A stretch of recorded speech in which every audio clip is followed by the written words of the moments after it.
You're liking it.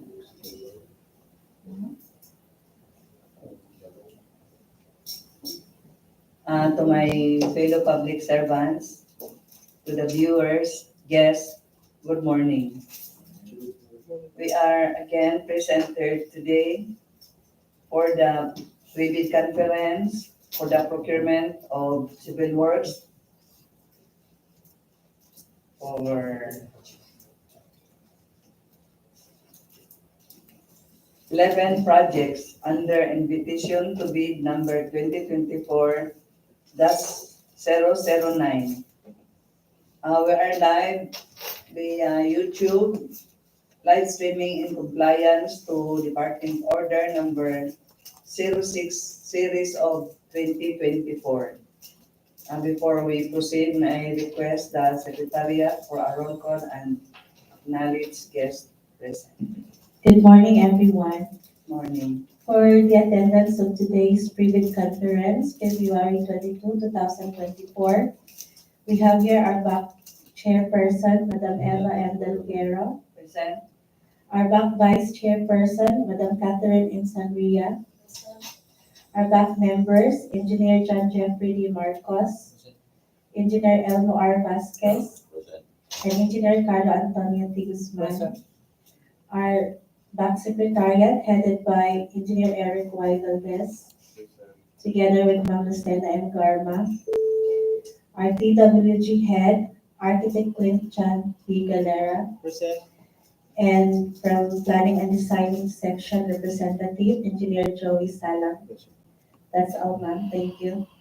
Thank you, Ms. Ara. With the presence of the back chairperson and the back vice chairperson, and with majority of back members present, I hereby declare a quorum and call this pre-bid conference to order. We have the preset agenda for this activity. This is agenda 1, brief presentation, explanation by the back of the following: A, basic contract data, including contract description, LBC and duration. B, requirements of bidding documents. C, documents to be submitted by the bidders. And D, criteria and procedure for eligibility check, preliminary examination of bids, detailed evaluation of bids, post-qualification, and status of ongoing projects and award. Agenda 2, questions, comments from bidders, and the replies of BAC and other representatives of the procuring entity. 3 other matters, which is the 3-strike policy, and last, the summary of proceedings, including supplemental bid bulletins to be issued. And is there any addition to our presented agenda?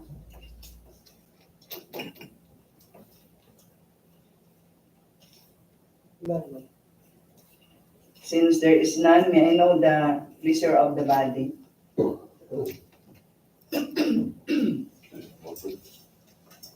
I move to adopt the agenda.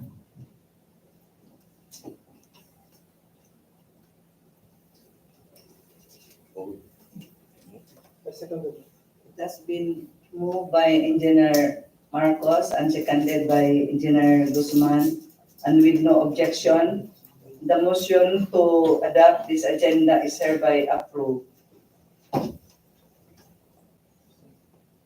And first in the order of business is the explanation of basic contract data, including contract description, ABC, and duration. This will be presented to us by the Planning and Design section.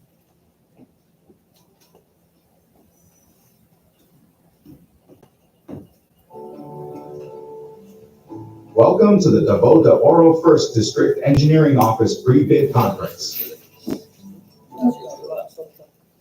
The Department of Public Works and Highways, Davao de Oro, 1st District Engineering Office, Navantaran, Davao de Oro through its Bids and Awards Committee, BAC, invites bidders to submit bids for the infra projects, wherein GPPB's Circular Number 6/2019 dated July 17, 2019, specifically Section 2.5 applies, to wit.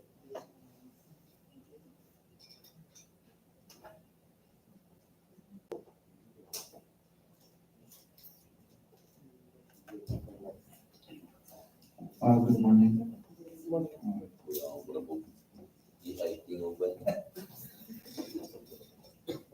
Name of project, name of contract, construction of road, Sitio Pagakpak, Barangay Bongabong, Pantukan, Davao de Oro. With a contract ID number 24LA0040. Location, Pantukan, Davao de Oro. The scope of works, concreting with a width of 6.1 meters with a thickness of 230 millimeters. Station at 0 to station 0 plus 573 with a total length of 573 meters. Roadway excavation, common, this is this one. Surplus common excavation, intermittent concrete paved shoulder, construction of concrete canal lining, construction of grouted riprap for slope protection, application of reflectorized thermoplastic pavement markings. With a full budget of for the contract is 14,700,000 pesos. The source of funds FY 2024 GAA-C is SP is CPAD. Contract duration of 102 calendar days. Size range small b. License category C and D. Cost of bid of documents is 25,000. This is the location map. The typical details. Adjutant photos. With photos.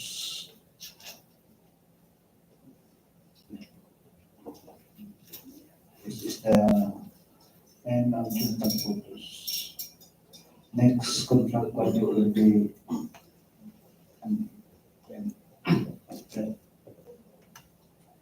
Good morning. To discuss our next project, project number 2. The name of contract is construction of multipurpose building at Magnaga National High School, Pantukan, Davao de Oro, with a proposed contract ID of 24LA0041. The location is in Pantukan, Davao de Oro. The scope of works of our project is construction of 3-story 12 classroom, including faculty rooms with provision of toilet, painting works, electrical works, fire alarm system, fire extinguisher, 4 units, 1,000 liter water storage tank, stainless, with booster pump, hybrid solar power system, teacher's desk with office chairs, monoblock armchairs, air conditioning system, office cubicle with mobile pedestal, window blinds. This includes site clearing, demolition, and removal of existing buildings, and fire detection and alarm system if that's conventional type. The approved budget for the contract is 49,500,000 pesos. The source of fund is under fiscal year 2024 GAA, thus CSSP-VIP. The project contract duration is 330 calendar days, with size range of pickup license medium A and license category B. The cost of bidding document is 25,000. This is the vicinity map of our project. As you can see, the blue with arrow, this is the site. This is the location of the Magnaga National High School. If you are going to Mati, the location of the site is in the left side of the area. Next. This is the floor plans. The ground floor plans composed of faculty room, 2 classroom, and then multi-purpose room. And in both sides, we have the utilities like toilets and service stairs going to the upper level. In the ground floor, there are two ramps as accessible for BP 344. Next, this is the second floor plan, almost typical to ground floor. And the third floor plan, next, with faculty classroom and multipurpose room together on both sides. There are toilets for male and female and storage. And for the next is the roof deck plan. The plan for roof deck is intended for our cistern tank for the water supply of our building. Next. This is the perspective view of the multipurpose building for Magnaga National High School. Next. This is the actual location of the area. There are existing buildings to be demolished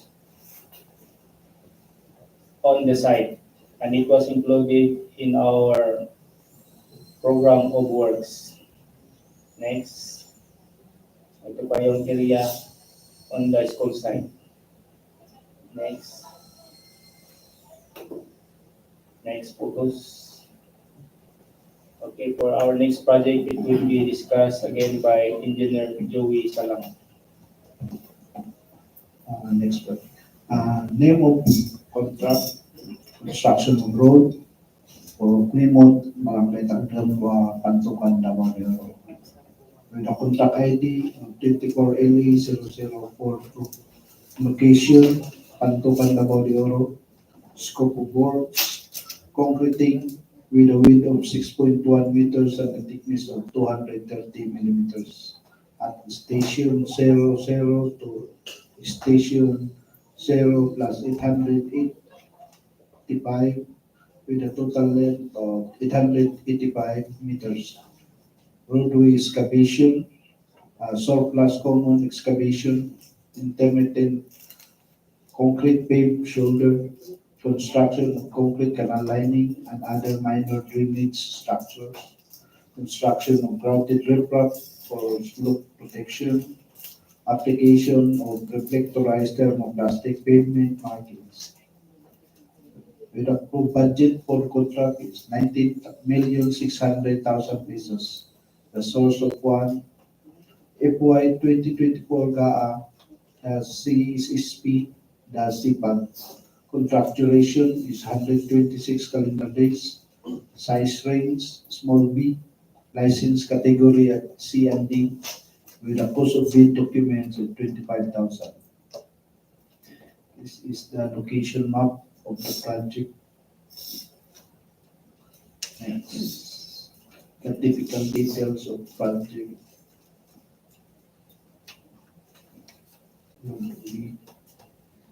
It's the digital photos.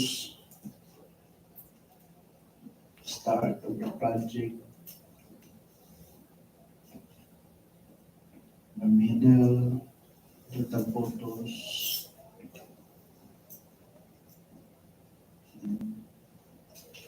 Middle.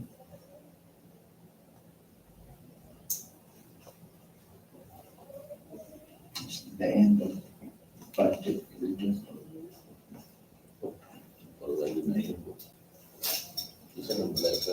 This is the fourth project. Name of contract, construction of road, Sitio Vaca, Barangay Pilar, Barangay Panganiban, Mabini, Davao de Oro. With a contract ID number of 24LE0043. Location at Mabini, Davao de Oro. With a scope of work at concreting with a width of 6.1 meters, a thickness of 230 millimeters.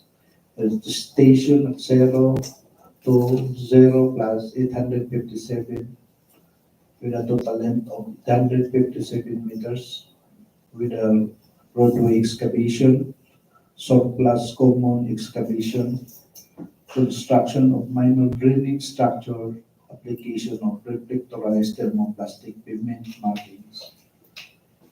With approved budget of for contract 14,700,000 pesos. Source of fund FY 2024 the CSSP the CPAD. Contract duration is 106 calendar days. Size of grain small B. License category C and D. With a cost of bid documents at 25,000. This is the location map of the project. Next, the typical details of roadway section.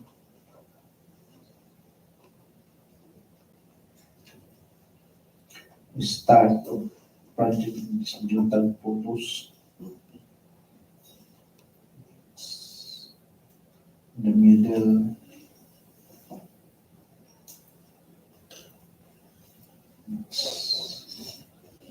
Middle. Digital. This the end of the project. This next project name of contract construction of road Purok 5 to Purok size Barangay Fuentes, Pantukan, Davao de Oro. With a contract ID of number 24LE0044, location at Pantukan, Davao de Oro. Scope of works, concreting with a width of 6.1 meters, thickness of 230 millimeters. The start of station at 0 to station plus 677 with a total length of 677 meters. Roadway excavation, surplus common excavation, construction of minor drainage structure, application of reflectorized thermoplastic pavement markings. With approved budget for the contract is 14,700,000 pesos. The source of fund FY 2024 the CSSP the CPAD. Contract duration 103 calendar days. Size range small B. License category C and D. Cost of bid 25,000. This is the location map of the project. Typical details, roadway section details.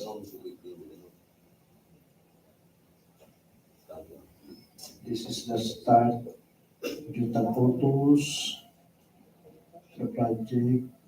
Next is the middle project.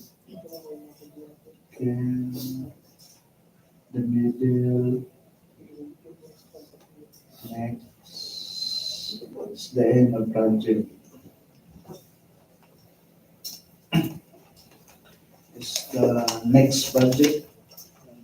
Number 6. Construction of road, Purok Mahogany, Barangay Kingking, Pantukan, Davao de Oro. The contract ID number 24LE0045. Location at Pantukan, Davao de Oro. Scope of works, concreting with a width of 6.1 meters, thickness of 230 millimeters. At the station start at 0 plus 020 to station 0 plus 930 with a total length of 910 meters. Roadway excavation, surplus common excavation, construction of minor drainage structure, application of reflectorized thermoplastic pavement markings. Approved budget for contract 19,600,000 pesos.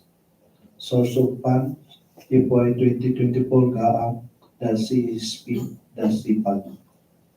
Contract duration 128 calendar days. Size range small B. License category at C and D. with a cost of bid documents at 25,000 pesos. This is the location map. The typical details.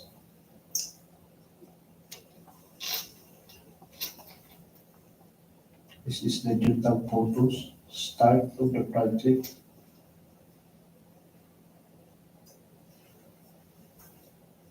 The middle of the project.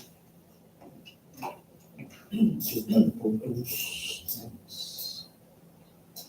Junta photos in the middle of the project. This is the end of the project.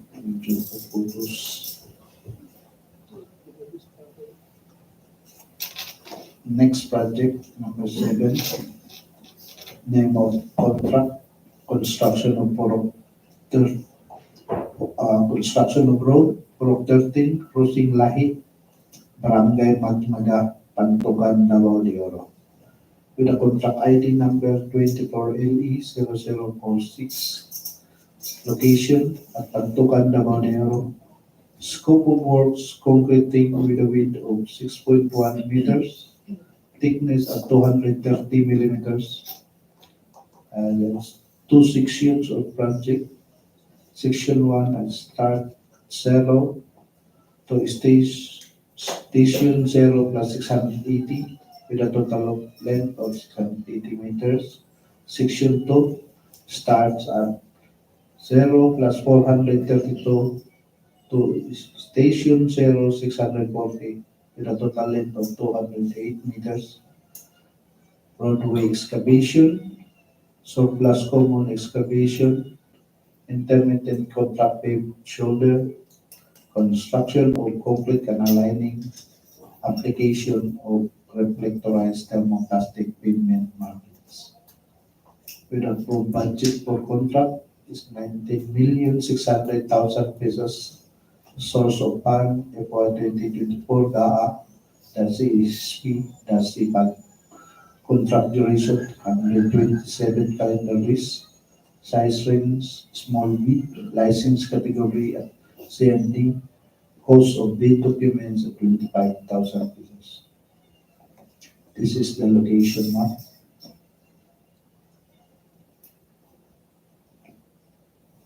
The typical details of roadway.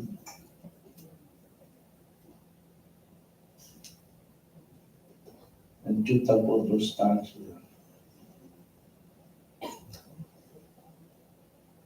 And middle. Section 1 is next.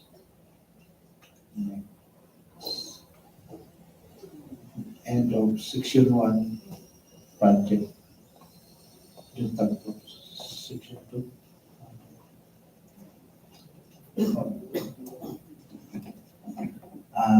Number 8, project name of contract, construction road, Purok Gemelina, Sitio Ayan, and Purok Mangga, Sitio Lawaan, Barangay Kingking, Pantukan, Davao de Oro, with a contract ID number 24LA0047, location at Pantukan, Davao de Oro, with a scope of works concreting with a width of 6.1 meters, thickness of 230 millimeters, start station at 0 to station 0 plus 443.24 with a length of 432.24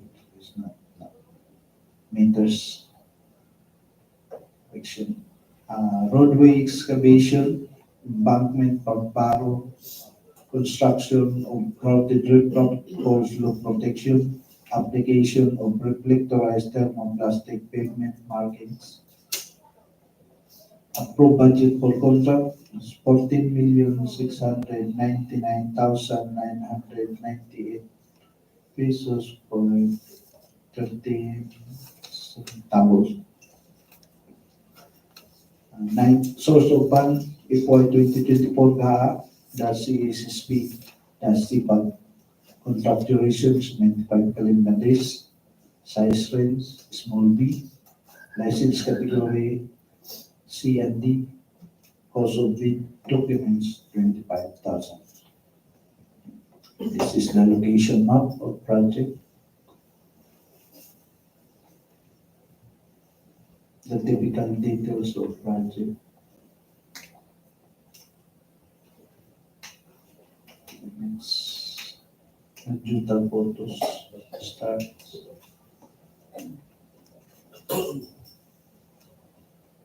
Middle.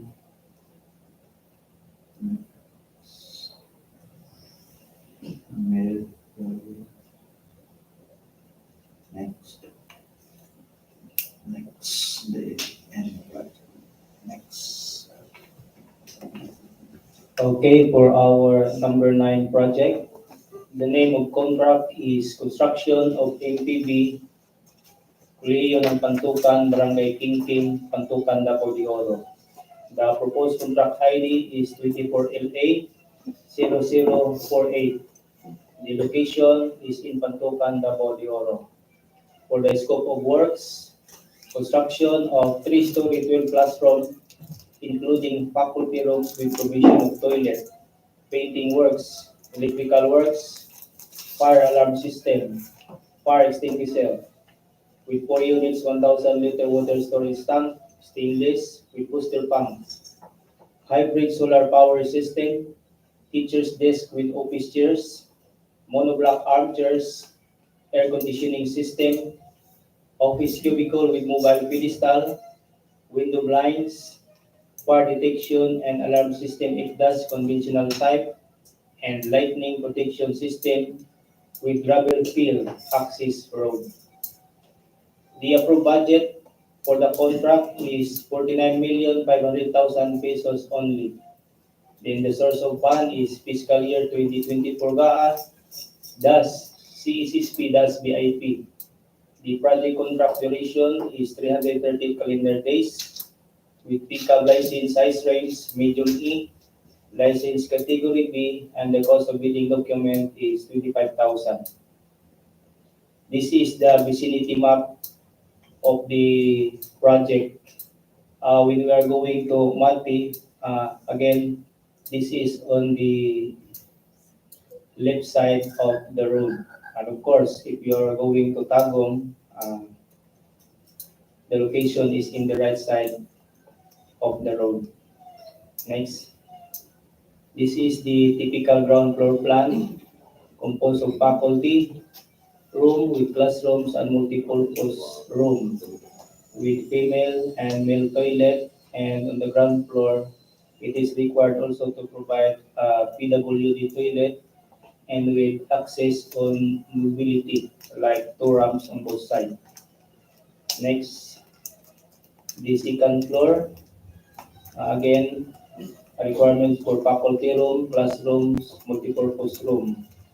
And on both sides, there are service stairs to provide going up and down of the building, and also provided with public toilet and storage. Next, same third floor plan. And next, the roof deck. Again, the deck is intended to provide the area for the storage water system of the facility. Next, this is the perspective view. This is the same with the Magnaga National High School. The only difference is the name of school building. This is KMP. Next, this is the actual site of the area near the entrance of the site. Next, that is the part of the site, the area. Next. Next. Okay, for our number 10 project, the name of contract is Construction of Multipurpose Building at Tambungo National High School, Pantukan, Davao de Oro. The proposed contract ID number is 24LA0049. The location again is Pantukan, Davao de Oro. And the scope of works, construction of three-story 12 classroom, including faculty rooms with provision of toilet, painting works, electrical works, fire alarm system, fire extinguishers with 4 units, 1,000 liter water storage tank stainless with booster pump, hybrid solar power system, teacher's desk with office chairs, monoblock armchairs, air conditioning system, office cubicle with mobile pedestal, window blinds, fire detection and alarm system if gas conventional type, and lightning protection system, again with gravel fill access road. The approved budget for the contract is 49,500,000 pesos only, with a source of fund of fiscal year 2024 GA-CSSP-VIP. The contract duration of project is 330 calendar days. Size range of pickup license medium A, license category B, and the cost of bidding document is 25,000. This is the vicinity map of the Tambungo National High School. Again, the site is in the left portion of the road if you are going to Mati City. And that was pointed by the blue arrow with circular blue. That is the actual site of the project. Next. Again, typical floor plan of what the two multipurpose building, Tambungon, KNP, and Magnaga. Same plan. Next. This is the second floor plan. And next, third floor plan. And the next is the roof deck plan. Next. This is the perspective view of the building. Only the name of the schools differs the three projects. Next. This is the JUTAG photos on the school site. The ground is in near the principal's office. Next. Next photos. Okay, ito yung site again. Makita natin yung entrance ng school site doon sa left portion of the picture. Next.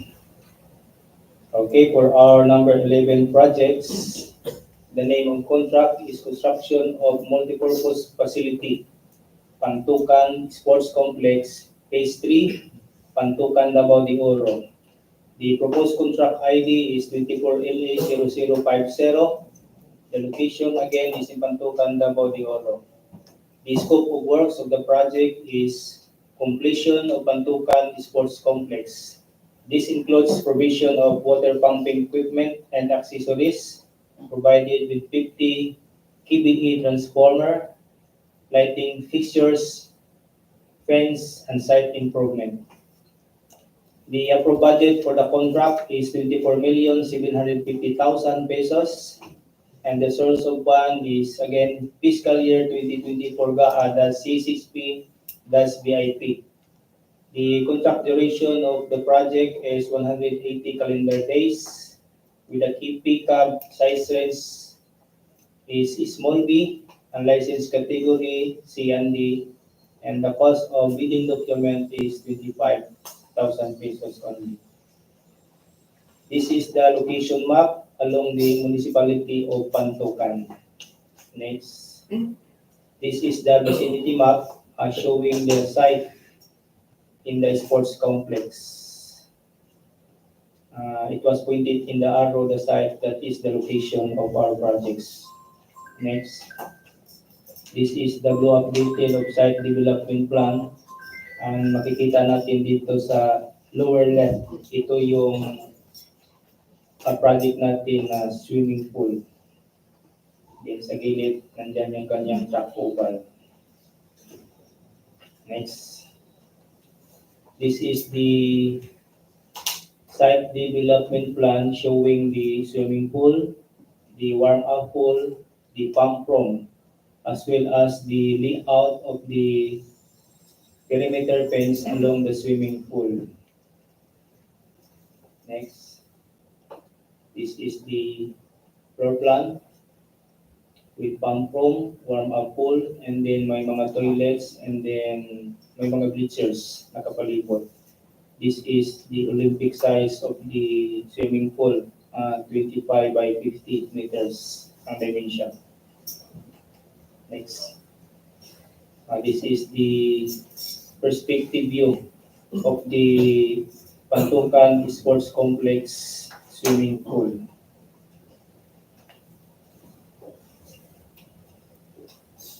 So sa dulo, yun yung pump room with balance tank, and then dito sa kabila na may maliit na pool, ito yung warm-up pool. Bago magpunta doon sa main swimming pool, yung mga athlete ay mag-warm up muna dyan sa maliit na body of water warm-up pool. Then nakapalibot yung mga bleachers with rope para naman yung mga spectator pwedeng di mainitan or maulanan. Din sa likod, yun yung site improvement namin, nilagyan namin ng mga class YY na bato, at least 6 inches intake para hindi sa Bisaya, di makatulog ang sagot. Plain yun siya, hindi siya tanawang. Okay, next. This was the JUTAG photos taken on the actual site of the swimming pool. Actually, rehab ni siya, na-abandon ni sa sports complex sa Pantukan, mga project na to, improve siya. So kung ganyan na picture, na to siya ang actual na mahuman ng pool na to. Next. Okay. So, kita na to ang actual na area. May mga structures na giremail lang yapon na to. Wala gibungkag. Gibungkag lang ani is ang size para mo come up ta sa standard na appeal siya sa Olympic size as required. 25 by 50 na siya. At actual less than na siya sa 25 by 50. Next. Okay, the JUTAG photos dun sa likod showing the another entrance or the exit of the facility. Next. End of the presentation. Thank you. Thank you, Architect Glenn Galera and Engineer Joey Sang, for your explanation and detailed presentation of the projects to be procured by the interested bidders. The next in the order of business, requirements of bidding documents and so on and so on.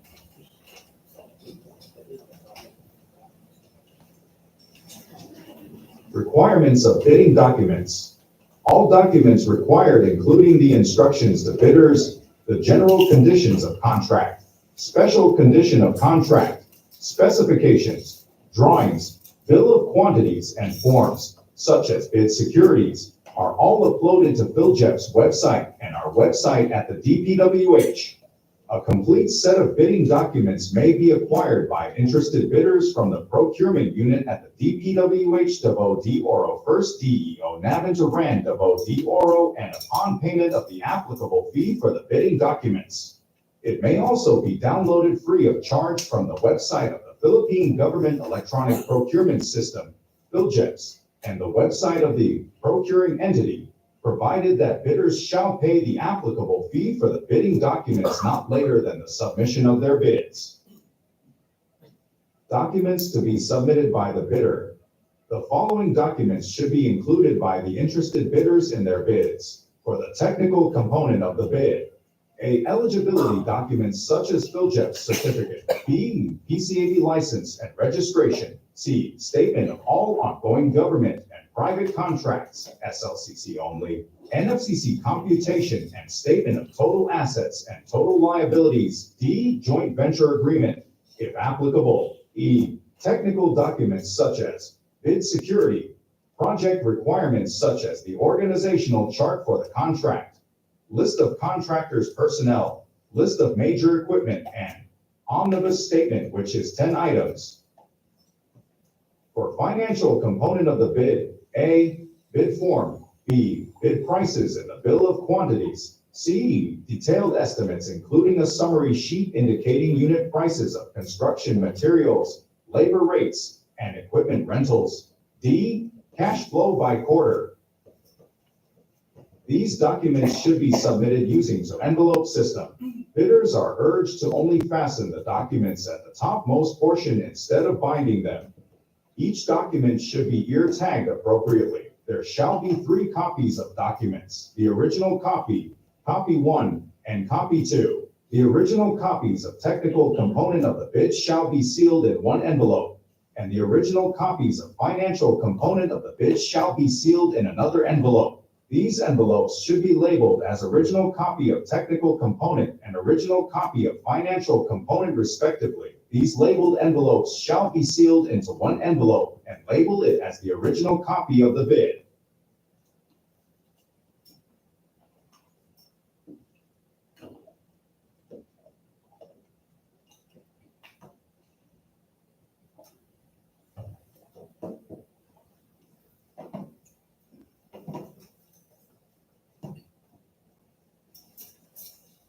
The same procedure applies to copy 1 and copy 2.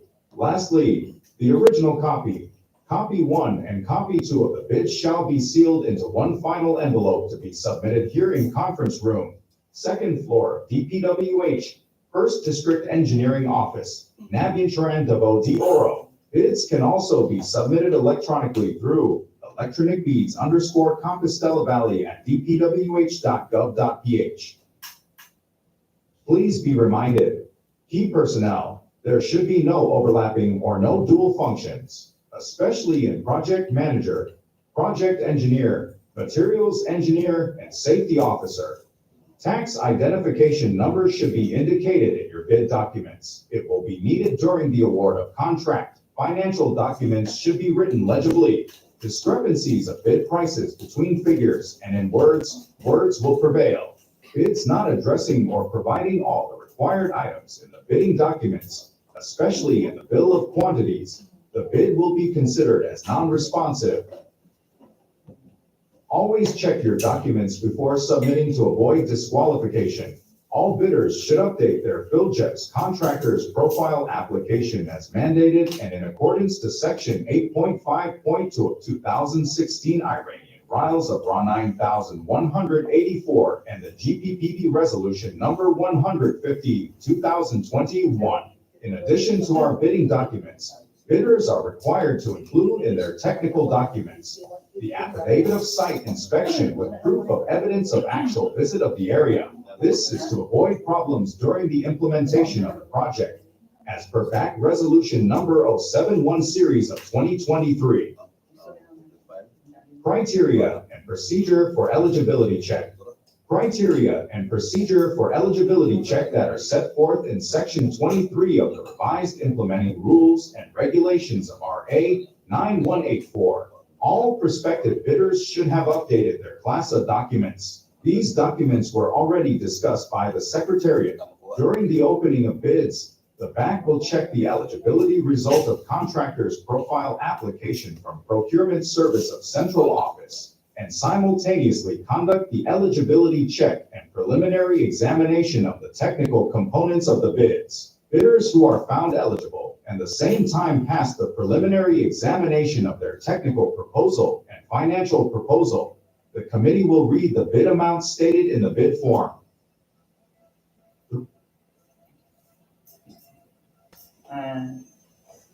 Thank you.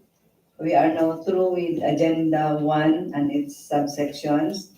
We will now proceed to Agenda 2, which is the questions, comments from the bidders and viewers, the replies of BAC and other representatives of the procuring entity. Is there any question or comments? None. Since there is no comments and questions, Excuse me, ma'am. Ito lang sir, balik daw tayo sa number 2. Ito construction of multi-purpose building at Magnaga National District.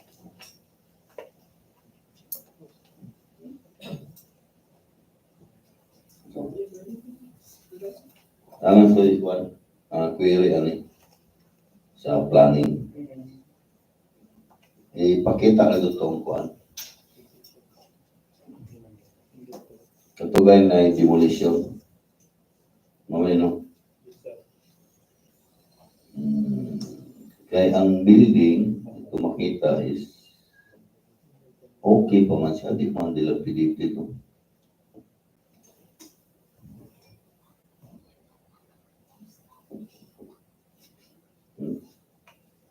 Sir, good morning. During our site validation with the principal and the LGU, kanang site din ha, nakaintend na po, intended yun na sir for demolition kay may nasunog na part mo diya nga building. Ang niya intended yun nga construct nila mga high-rise building din ha. And then na sila yung requirements nga nakapananggit na po sila sa COA for audit. Okay. O sa munisipyo, ilan na nang ipananggit, na sila yung written request para ano. And aware na po si Mayor na ma'am. So ang COA nila sa written. Again. So, no more comments. So we'll proceed to other matters, the three-strike policy against violation of section 69.1.I of the IRR of RA 9184 through audiovisual. Three-strike policy. The three-strike policy against violation of section 69.1.I of the IRR of R 9184 and the following administrative sanctions enumerated as follows. A bidder that had purchased bidding documents but subsequently withdrawn from the bidding or submitted a letter non-participation or did not submit a bid without a valid cause as determined by the Bids and Awards Committee concerned. B, a bidder submitting a late bid without a valid cause as determined by the BAC concerned. C, a bidder submitting insufficient or defective bid documents such as insufficient bid securities and other deficiencies. D, other acts that tend to defeat the purpose of public bidding as determined by the concerned BAC, provided that these acts have been indicated or discussed in the instructions to bidders, bid bulletin, notices, minutes of pre-bid conference, or other similar instruments. The following administrative sanctions on the airing contractor for violation of three-strike policy: for the violation or strike a first warning, for the second strike, a second warning, for the third strike, which together with the first two strikes constitutes the first offense against the three-strike policy, an administrative penalty of suspension for 1 year from participating in any procurement process in any office of the DPWH for the second offense, that is, the second set of three strikes committed by the bidder, an administrative penalty of suspension for 2 years from participating in any procurement process in any office of the DPWH. Thank you. We will now proceed to the last agenda, summary of proceedings, including supplemental bid bulletins to be issued, and it will be presented to us by the procurement head, Engineer Eric Valdez. Thank you, Madam Chair. All agenda for pre-bid conference are well explained and discussed by the Secretariat. Prospective bidders are advised to visit anytime our website for any supplemental bid bulletin issue. Thank you. Thank you, Engineer Valdez. All the needed information has already been discussed and explained. Is there any agenda to be taken into consideration or any business agenda?